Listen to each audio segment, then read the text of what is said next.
Hi, it's Hans at happierman.com. Today's topic is productive Saturdays.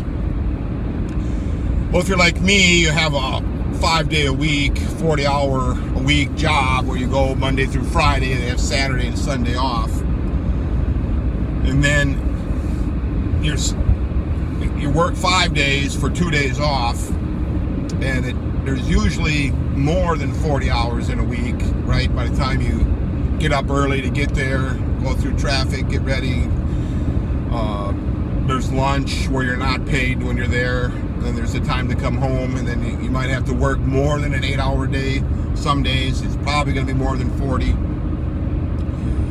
And everybody else is doing the same thing, so it's busy in the morning and busy in the evening when you're driving there and coming home. So you can't just get there in a few minutes, and it's rare that you'll be very close to your work, so it doesn't take any time at all. I mean, I think the best I ever had was when I was a summer job back in my hometown, and I could get to and from the work in about 5 minutes. So if I had a half-hour lunch, I could drive home. My mother would have a nice lunch for me, eat it, and drive back in a half an hour, like a home-cooked meal at noon, which was really nice. And my last job, I had about a 15-minute drive, which was probably the second best. Now I got much more. So getting back to the productive Saturdays, well, like anything else, when you want to be productive, you have to have a list. You have a list of all the things you'd like to accomplish on Saturday. But I'd like to also have a list of what I'd like to accomplish in that month. So I have a big list for the month, and then a little list for the day.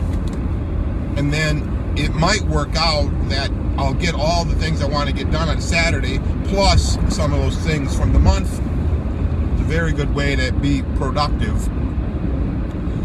Another good way is to put a little bit more on the list than you are comfortable doing. Like if you only have 1 or 2 things, well, you might not get much done. But if you got 5, 6, 10 things, if you get a lot of those things done well, that's a lot of productivity, isn't it?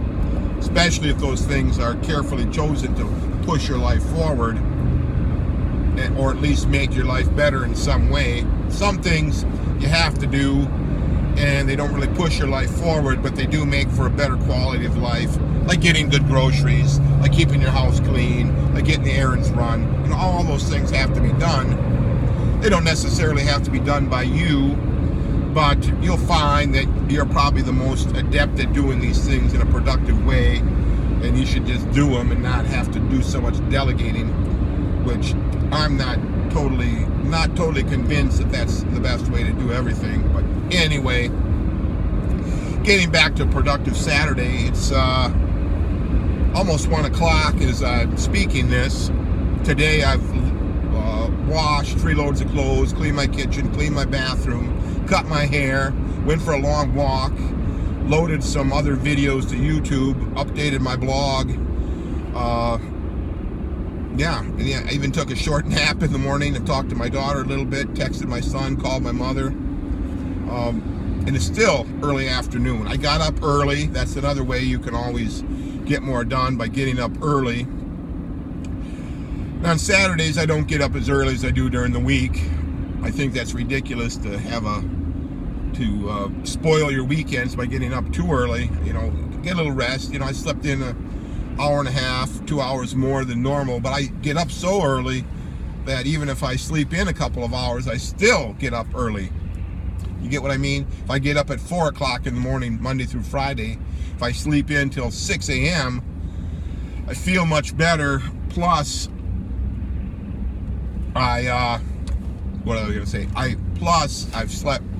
Plus, I'm still up early. That's how I got so much done. And now I still have a long afternoon. I have to go back to work to check on some things. I don't want to, but I'm hoping I can do this in about an hour. Hopefully I can do it in an hour. And then I've got my backpack with some notebooks, and I've got some editing of my book that I'm working on. I'm going to go to a nice coffee shop for the rest of the day, and yeah, those would be two more big things to get accomplished today. Plus, I got a couple of other minor things that I could accomplish. That's how you do it. You just have a big list and you keep busy. But you also want to build in some rest. And I do that. I don't get up in the morning and start beating and working hard. I ease into it. I, have some coffee, make my coffee and read a little bit on the internet, see if there's anything interesting. Go to all my favorite stuff before I start on all that productivity. That's another way, is don't start the day hard. Start the day gently, ease into it, work your way up to it. Then another way is to, after you get a task or two done, you have a break, you take a reward. Coffee breaks are nice. Like after I finish cleaning the bathroom, I sit down and have a nice cup of coffee. Put the coffee down, take a quick power nap. You know what I mean? That's another way to build in some breaks. And the biggest thing for these productive Saturdays is to have those things that you need to accomplish be high on your list. Carefully chosen items that you want to do for yourself. Most married men, they spend all day Saturday doing things for their wives or their family. Is it any wonder that most of them are just totally unhappy? Yeah, they're not doing anything for themselves, right? They're doing things for other people. They're making their wives' life easier. They're making their kids' life easier, but they're not making their own life easier. They're making their own life harder, because now a whole Saturday has come and gone, and their life, the things that they would need to do, that you would need to do for your life, has been pushed back. And you're probably not going to have time tomorrow on Sunday, and next Saturday it'll be more of the same, and then the following, you're never gonna be able to catch up. You have to spend most of your Saturdays working on your dreams, your goals, what is important to you.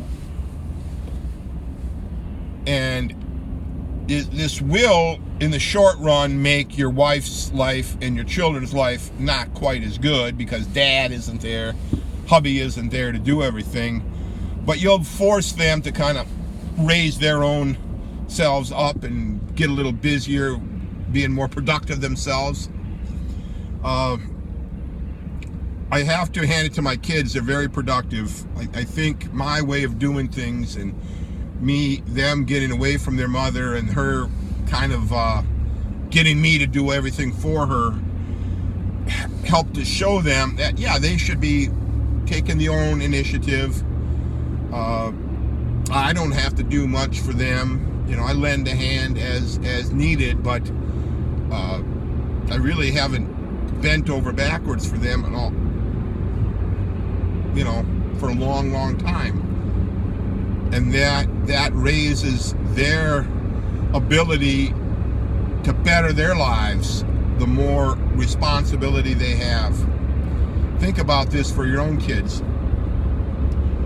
Not only will it make your life a lot better if you're not having to cater to their every need and whim, but they're going to increase their responsibility, their ability, and their capacity. That's the big things, right? So give those ideas some thoughts. Have a productive Saturday. Carry it forward into a productive Sunday. Maybe don't spend so much time on Sunday going to church and doing all that church stuff and getting brainwashed into thinking that you don't matter.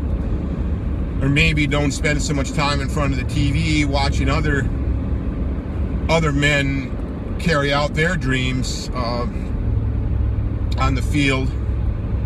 Work on your life. What is important to you? What is the most important thing? Start knocking off all those items off your to-do list. Make the list. Format the list in a manner that makes sense. You know, like I said, I have monthly, I want to get a bunch of things done now, and this month I got a bunch of items on my daily list.